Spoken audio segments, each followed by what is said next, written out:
Hey everybody, Dr. G here. I'm a licensed clinical psychologist and body language expert, and today with Flashback Forensics, we're going to be analyzing Ted Bundy. We're not only going to be looking at his body language, we're also going to try to better understand the psychology of how he manipulates. It's an incredibly important part of Ted Bundy and understanding how he functions. For those of you that aren't that familiar with Ted Bundy, he's one of the most prolific serial killers in the history of the United States. He killed at least 30 women, likely many, many more. And what we're going to look at today is two different interviews, one from 1977 and one from 1989. Before we get started, I do want to remind you to like and subscribe if you want to see more content just like this. All right, let's go. So this first interview is from Colorado in 1977. In this interview, he has a goal in mind. Manipulative psychopaths always have a goal for their manipulation. They don't just do it just so they can manipulate. They do it with a specific purpose. The purpose of the manipulation in this video is so that he can try to prove his innocence. He had represented himself in court on trial, and at this point he's still trying to convince the public that he's innocent. He's trying to use his charm and charisma that he's famous for to make people like and believe him. It's a 50-yard walk from here across the parking lot to the library. That's my fresh air. Do you have more freedom at Utah State Prison? So as you can see from this first segment, he shows a lot of energy. He has a lot of animation when he talks. He smiles. He shows emotion. Now, whether or not that's real emotion, we're going to get into, but he does demonstrate a lot of that sort of likability that people always think of him as being famous for. Why did you decide to defend yourself? I began thinking about that way back in Utah. Salt Lake, when you were extradited, you issued a statement saying you feel that everything will turn out all right, that you are innocent. Do you still feel that? Yeah, more than ever. If you were watching, you could see him shaking his head no when he said, "You bet." When they asked him if he was innocent, and he's agreeing and saying, "Yes, I'm innocent," and shaking his head no. Now, obviously, we know that he's guilty, so that maybe that's not shocking to you, but it's a behavior I want you to learn how to spot, because it's something that we see in trials all the time. When people are guilty, when people have done these awful things, they shake their head no when they're saying yes, or vice versa. It's very subtle sometimes, but if you're looking for it and you're watching for the head nods and the head shakes, you can see them. Now, one thing I want you to keep in mind with that is that if people are aware of their body language, they can do convincing fake head nods and shakes. It's just occasionally it will slip out at the wrong time. Yeah, more than ever. Of course, you can't help but become an advocate for yourself when you're so involved in the case.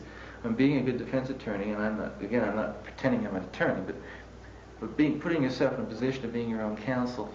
See, now that was something that he just said that's really significant. When it comes to being persuasive, when it comes to having other people like you more, he just said, you know, I'm not an attorney. He's so good at manipulating that he knows to throw things like that out there because it makes him more believable with the other things he says. That, I don't want to take it too far. I know I'm not an attorney. But in all reality, he's an incredibly narcissistic psychopath. He thinks he's smarter than everybody else in the room, but he'll say these things because it's a very effective manipulation. And it's so subtle, most people don't notice it. Watch him say this again. But become an advocate for yourself when you're so involved in the case. And being a good defense attorney, and I'm not pretending I'm an attorney, but putting yourself in a position of being your own counsel. And yes, I feel I'm going to make it, no doubt in my mind. Now you'll notice he closes his eyes a lot. He does this a lot. You're going to see this throughout this and the other video as well. He has a tendency to do that. Now, whether or not he does that when he's feeling uncomfortable about something, or whether or not he's feeling doubtful, there is a pattern to it. So just keep watching for that. I feel that I'm right, and yes, I feel I'm going to make it, no doubt in my mind. There's always one thing that amazed me. As you know, I covered your trial, and I was there every day. My attorney, John O'Connell in Salt Lake, and I've always mused over just how I should behave. What's the right way for Ted Bundy to behave and make sure that people get the right impression? And I just behaved the way I felt was right. Okay, let me take... So think about how high he must feel of people thinking that he is charismatic and handsome and all these things, ways that he's always been described in papers at this time. And so think about what it must be like for him to be gleefully telling all of these lies. When he smiles and laughs, I do think that there's a certain level of genuineness to that because he is thinking about how powerful he is. Day of March 1st, 1976, the day that the judge rendered his verdict in my case first. I didn't show any emotion because what am I supposed to do? Am I going to jump up on the table? Am I going to scream? That's what I felt like doing. I heard my mother crying. It's an emotional time. I don't even...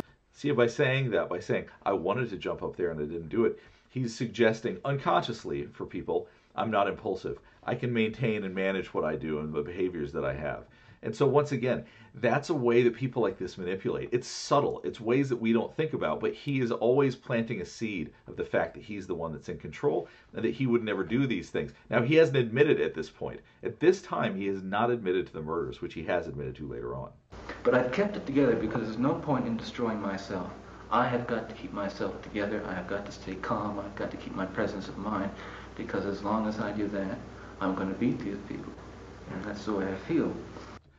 And one thing I want you to keep in mind is that at this time, back in 1977, if people were watching an interview like this, if it was on TV, I don't know if this would have been on TV or not, but if this was on TV, there would have been a certain amount of people that believed him. And we see this still. There's people that are dead to rights, confirmed killers, and people will still believe they're innocent. And they are convinced of their innocence, and they will fight for their innocence. And we see this through a lot of trials. We see it more with men. I actually don't know what the research says about that. I need to check that out myself. But I've noticed, at least anecdotally, very consistently, that when men are found guilty of crimes, even when it's ones that they have clearly done or ones they've confessed to, there will still be people defending them. Chris Watts is an example. It shocked me that when I did a video on Chris Watts, people were still defending him. I showed no emotion. I felt emotion, believe me. Now, the irony comes here. When Carol DeRoche, the kidnapping victim from Utah, came to testify in this preliminary hearing here, I was beside myself with rage. She is turning into a professional witness as far as I'm concerned. She is a prosecution witness. And when I heard her go through that routine that I had heard 3 times before, I had restrained myself every time. I couldn't do it this time. And I told him... See, he closes his eyes again. This is something I noted with Chris Watts, and you'll see this a lot with psychopaths, is that they are having to soothe themselves at times. When they get mad about something, they'll close their eyes. Watch this when he talks about feeling a lot of anger. Prosecution witness. And when I heard her go through that routine that I had heard 3 times before, I had restrained... And see, he's got his eyes closed pretty firmly, and he does this consistently when he is actually upset about something. Restrained myself every time. I couldn't do it this time. And I told my attorney, I said, I'm going to get up. And I got up and I pointed at the judge and I pointed at her and I said, she's lying. She's lied 3 times before and she's lying now. And I felt it. The amount of bias and prejudice that surrounds me as a media image, I can't begin to tear down. Not with this interview or 100 interviews. Another thing that he does well, he looks away and looks at the interviewer. He uses more appropriate levels of eye contact. Something that we see with a lot of psychopaths that don't have that level of charisma or social awareness is they will stare, they'll have their eyes open, and they will just look. That's not something that he does. He has appropriate levels of looking away. His stare can be intense at times, and he certainly has eyes that I think a lot of people would describe as wild or crazy, things like that. But I do want you to watch how he looks at the interviewer and looks away and uses appropriate levels of social awareness, so to speak, in that way. I can't begin, and prejudice that surrounds me as a media image, I can't begin to tear down. Not with this interview or 100 interviews. Ted, do you believe I'm a person from the media? So if you notice, he looked at the camera and then smiled. I'm going to go back so we can watch that again. But that there's a certain awareness of, I got to remember that I'm on camera right now and I want people to like me, and smiling makes people like me, so I'm going to make sure I do that a lot. There have been times throughout this when he's laughing and smiling that I think that is genuine, because he is such a narcissist. He loves the idea of talking about how amazing he is and he defended himself and all that. There are times where it's purely manipulation, though, like right now. So look back at this. Yeah. Not with this interview or 100 interviews. Ted, do you believe I'm a person from the media, other people hear it. Do you believe that we created you, that it's our fault, that we created this image of the mass murder? Is that what you're saying? All right, so she's asking a question about whether it's the media's fault. Now, one thing I want you to keep in mind with personality disorders, because being a psychopath like he is, he certainly has a personality disorder. What I want you to keep in mind is that people with personality disorders externalize all blame. Narcissists and psychopaths cannot be at blame for anything. Um, well, I think in the course of doing your job, you did. Not in a malign way, not in a personal vendetta against me, but in the course of publishing the material and broadcasting the material coming out of the Salt Lake County Sheriff's Office. All right, when he said broadcasting material, you saw the eyes close again. Let's go back. The idea of how they broadcast the material, that's something that actually gets to him. Check this out. Publishing the material and broadcasting the material coming out of the Salt Lake County Sheriff's Office or the Salt Lake County Prosecutor's Office, you began to plant the seed in people's minds. Now, that may be your constitutional right and duty as well as, you know, your livelihood. And this shows an odd type of empathy. He's got enough empathy to be manipulative, but he doesn't have empathy or feel for other people. Like, he could care less the pain he caused. Well, he couldn't care less he loves the pain that he caused. He's famous for enjoying inflicting pain and killing and harming other people. But he understands people well enough to be manipulative. But I think in the process, you did create a media image of me that's far beyond, you know, the reality of me. As John O'Connell called the Bundy monster. If I'm nutty enough to do something like that, I can't stop him. There's nothing I can do. You are not guilty. I'm not guilty. Does that include the time I stole a comic book when I was 5 years old? I am not guilty of the charges which have been filed. And this is something that we've seen other people do recently. See, I'm not guilty of stealing the comic book when I was 5 years old. By saying that you did something, by acknowledging I'm not perfect, that's going to make you seem more believable. It's going to make people be like, oh, okay, well, he's willing to acknowledge this fault. Maybe he didn't actually do this. Maybe it's planting a seed of doubt. Let's go back and watch him say that again. The time I stole a comic book when I was 5 years old, I am not guilty of the charges which have been filed against me. And the allegations. And the allegations. And the rumors and the I don't know all of what you're speaking about, Lucky. It's too broad and I can't get into it in any detail. But having the ability to not feel as strongly as other people makes it easier for him to talk about this kind of stuff without showing a lot of anger or sadness or fear on his face. He can talk about it and laugh and smile and be manipulative because the limbic system, the part of us that feels anxious, is underdeveloped for folks like him. They genuinely do not feel as much. So he is able to do this and talk about this in a way where he doesn't show much. We've seen little bits of emotion leak out here and there, but generally speaking, he's the one that's in control of a lot of the emotion that he shows. I've been impolite, and there are things I regret having done in my life, but nothing like the things I think that you're referring to. Have you ever physically harmed anyone? Ever physically harmed anyone? No. No. You know, again, not in the context I think that you're speaking of. The brilliant part of manipulators is that they know to acknowledge, well, yeah, of course, you know, maybe there's times where I've hurt somebody, but not what you're talking about.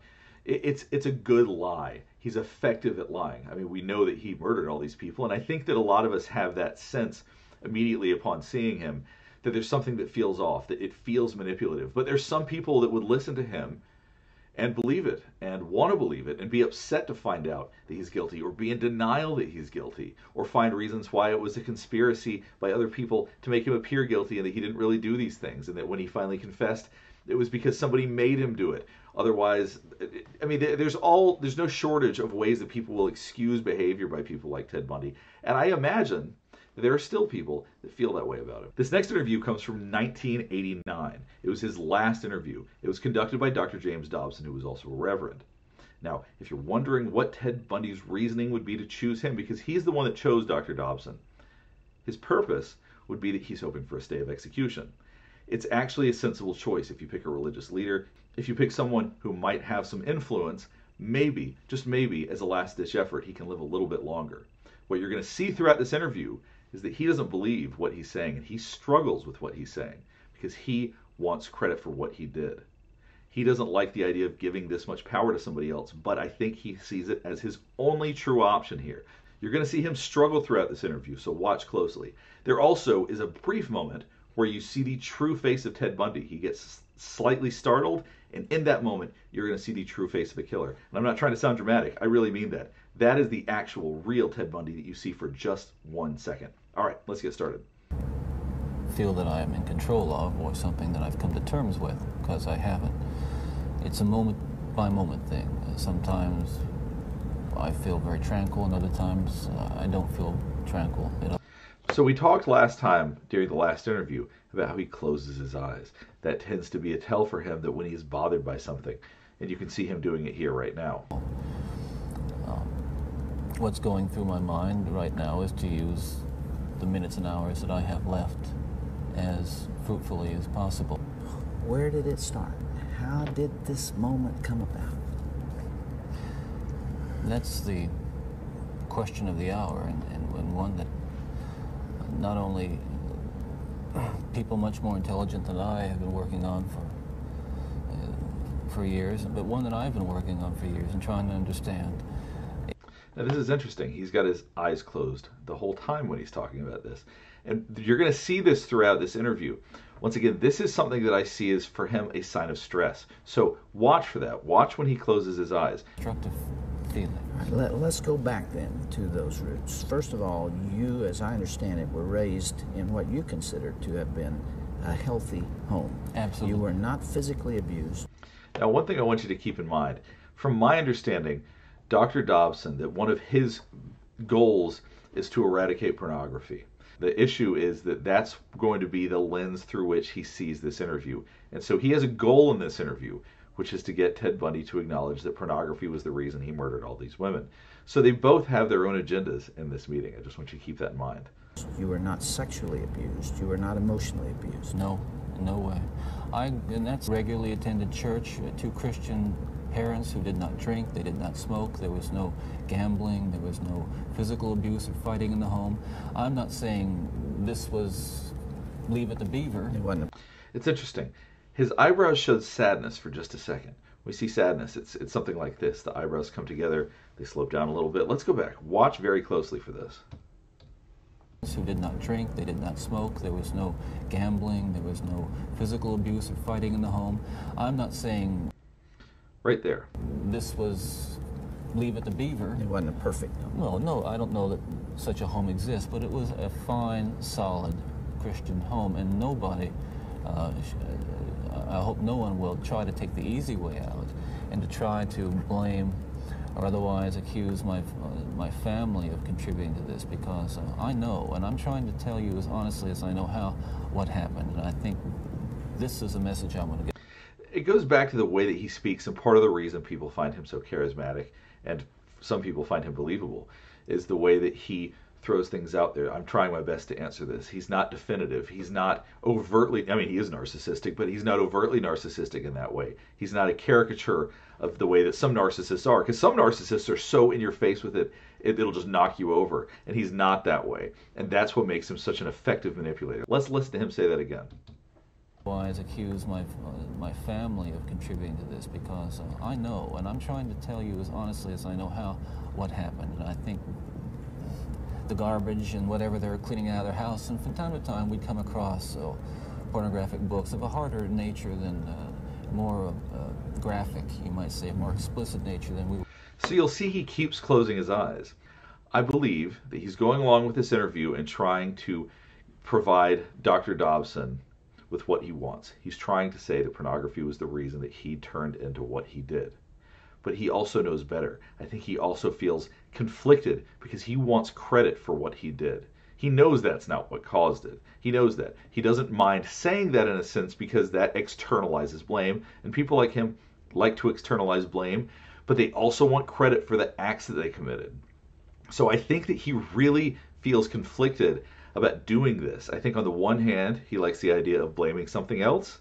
On the other, he loses credit, and all of a sudden, it becomes a different animal in terms of why he did what he did. Now, one thing he said that was true a minute ago was that his family was not the reason for it, and I believe that. I don't think that they were.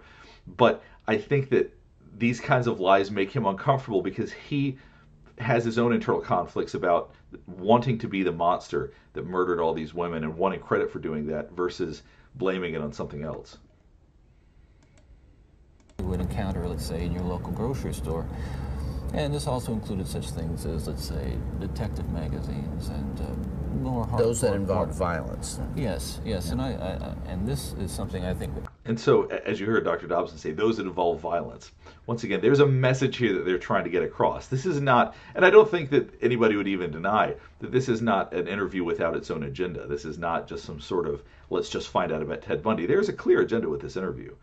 I want to emphasize is the most damaging kinds of pornography. And again, I'm talking from personal experience. Hard, real, personal experience. The most damaging kinds of pornography are those that involve violence and sexual violence. That people believe what I'm saying. To tell you that I'm not blaming pornography and not saying that it caused me to go out and do certain things. As you can see, he was closing his eyes many times as he was talking about this, and he knows his audience is going to be making this connection, that they're going to be blaming pornography on his behavior, and he can't stand that idea. I think that's what is bothering him in this interview, is he doesn't want to give up credit where credit is due, whereas he's the monster that did this. He doesn't want to give it to anything else. So he's conflicted. On the one hand, he wants to give Dr. Dobson what he wants. On the other, he wants the credit. And I take full responsibility for whatever I've done and all the things that I've done. That's not the question here. No eye closing when he's talking about that. Question and the issue is how this kind of literature contributed and helped mold and shape the kinds of violent behavior. It fueled your fantasies, didn't it? Well, in the beginning, it fuels this kind of thought process. And as you can see, his brow is starting to furrow. Now, you see me do that quite a lot, and that can either be a look of concentration or a look of anger, or he can be feeling angry when he talks about it. Let's go back for a second. Mold and shape the kinds of violent behavior. It fueled your fantasies, didn't it? Well, in the beginning, it fuels this kind of thought process. Then, at a certain time, it's instrumental in what I would say crystallizing it, making into something which is almost like a separate entity inside. And at that point, you're at the verge, or I was at the verge of acting out on this kind of. See, he's back to closing his eyes again. These lies bother him. On the one hand, he feels okay saying them. On the other, he doesn't. And so this is a conflict for him. You are seeing Ted Bundy struggle with an internal conflict having this conversation. Excitement until you reach the point where the pornography only goes so far. You reach that jumping off point where you begin to wonder if maybe actually doing it. So when you start thinking about why this would bother him, he is giving somebody else what they want. He is an absolute control freak to a degree that most of us probably can't really truly understand. And he is giving Dr. Dobson what he wants. And that is going to burn him up inside, even if he has a good rapport with Dr. Dobson. The decision to go for it, do you remember where you decided to throw caution to the wind? Again, when you say pushed, I know what you're saying. I don't want to infer again. I understand that. That I was clear. some helpless kind of victim. See, he can't describe himself as helpless. He has to be in full control. So he's getting a little prickly with some of the language. He does it. It's interesting because for somebody as violent and as awful as he is, he's trying to be polite. That's the manipulative aspect to him. Listen to this again. Infer again. I understand that. That I was clear. some helpless kind of victim, and yet we're talking about an influence that is the influence of violent types of media and violent pornography, which was an indispensable link in the chain of behavior, the chain of events that led to the behaviors, to the assaults, to the murders, and what have you. It's a very difficult thing to describe.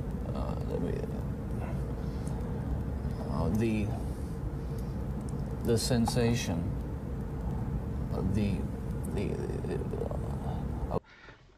Now this, we're seeing some genuine emotion. The eyes closed during this part is a little bit different. I think that maybe he was closing his eyes because he was uncomfortable at first, but now he's actually, for a brief moment, putting himself back into the excitement of the awful things that he's done. It's pretty nauseating to watch when you really think about what he's doing. But watch this again. Watch how how much he is feeling right now. This is one of the rare things we're seeing that's a real, genuine feeling.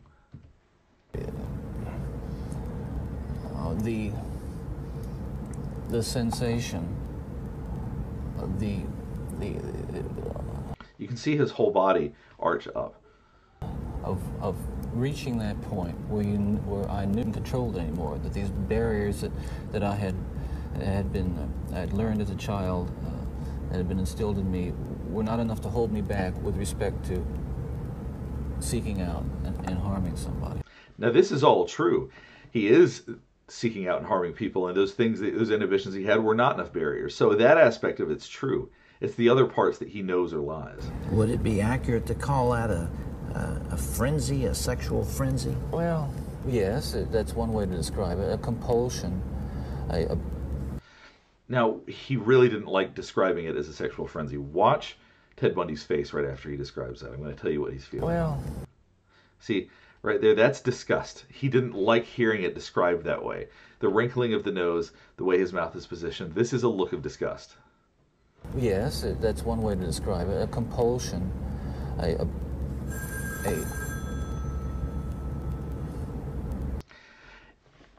Him being startled is also really interesting. Watch his eyes when he hears the phone ring. That is such an intense look. So when his fight or flight system gets activated, or when there's something that distracts him, he goes into a totally different mode. He looks like a different person right there, at least he does to me. Building up of this destructive energy, again, do anything wrong. Addictions are like that. They affect some people more than they affect others. Well, but there is a percentage of people affected by hardcore pornography in a very violent way, and you're obviously one of them. That was a major component, and I don't know why I was vulnerable to it. All I know is that it had an impact on me that was just so... And something that you see similarly is if you watch the BTK killer talk about things that he did. He does some of the similar eye closing. So did Chris Watts. It's interesting that with psychopaths, it seems like they close their eyes a lot when they say things or think about things that they don't like. When I go back to BTK, when I talk about why he was closing his eyes, according to his daughter, he agreed to plead guilty, but he didn't know that he was going to have to detail what he did and was going to have to talk about it. So he was doing that and he didn't want to. And you can see very much that's how he handles the frustration and distress with that, is by closing his eyes when he talks at times. Ted Bundy very much does the same thing here. I know I've talked about this a lot, but it's really, I cannot overstate how significant that is, and that's the most important body language we're seeing in this situation. Central to the development of the violent behavior that I engaged in. Please understand that even all these years later, it's very difficult to talk about it, and reliving it through talking about it is difficult to say the least, but I want you to understand what happened. Now, I do not believe that it is difficult for him at all to relive these things. And as we saw earlier, when he talked about, when he was thinking back on it, you could see the excitement, you could see the buildup as he was talking about this. So I think he feels quite excited about talking about these things. I don't think he feels anything but excitement when he talks about the things that he's perpetrated. I don't think there's any guilt, remorse, or otherwise. It was like coming out of some kind of horrible trance or dream like that. You really hadn't known that before? There is just absolutely no way. So there's a sign of contempt right there. So I've talked about in many videos how all emotions are bilateral. They're both sides of the face when we feel them, except for contempt, which is unilateral. It's one side of the face. Bilateral, two sides. Unilateral, one side. You can see right here, when we go back, when he's asked this question, he shows contempt on the right side of his face. My left, his right. There is just it has been more or less satisfied and recedes, you might say, or spent. That sense, that kind of energy level recedes. Now you'll see, when he starts really getting into these thoughts, he enjoys them so much. You can see the pleasure on his face and in his body when he talks about this. Look, it's really disgusting, but just watch. Spent, that sense, that kind of energy level recedes. And basically, I became myself again. And I want people to understand this too, and I'm not saying this gratuitously because it's important. You also have to realize he had spoken with Dr. Dorothy Lewis at this point and believes that he had dissociative identity and that all serial killers do, which is complete nonsense. And I wonder if he's describing things in this way based on conversations they had had. I really am curious about that because the way he's talking about it is really not consistent with what we know about people like this. He never went back to nice guy Ted. He's not in that mode now. He's always manipulative. He's always wanting to hurt. The idea that he would go do these awful things and then be normal afterwards, I think, is a concept created by Dr. Lewis, probably, based on the information I've seen and read about her. People understand this. That basically, I was a normal person. You feel this really deeply, don't you? Ted, outside these walls right now. Don't be fooled. There's nothing that suggests he's actually feeling sad or that he's moved right now. This is just a sad manipulation by Ted Bundy. There are several hundred reporters that wanted to talk to you. Yeah. All right. And now he's perking up really quick with that one, as there were several hundred reporters that were wanting to talk to you. He's excited by that because that feeds his narcissism. That feeds his power and control. There are several hundred reporters that wanted to talk to you. Yeah. And I hope these interviews with Ted Bundy help you better understand how manipulators manipulate. Because the purpose of Flashback Forensics is not just because it's interesting and because you want to know more. It's to help us identify and protect ourselves from people who would do us harm. And there's plenty of people out there like Ted Bundy. Just because not everybody's a serial killer doesn't mean they're not out there to hurt and abuse people. And there are plenty of people like him out there. The thing to understand, though, is that all of these folks have goals in mind, whether it's just to hurt someone because they enjoy the idea of hurting someone, or whether or not they have a specific goal, a specific manipulation, or a con that they're working on. They don't care how anybody else feels. They will do and say anything. So I always appreciate all the feedback from all of y'all. If there's other people you want to see, please let me know. I do have a long list. I know Ed Kemper's coming up. I've got a whole bunch of people that have been recommended to me, and if there's other folks that you want me to analyze, other types of psychopaths you want to see, please let me know, because I'm always looking for new and interesting content. Before we finish up, I do want to remind you to please like and subscribe if you want to see more content just like this. All right, thanks so much for watching.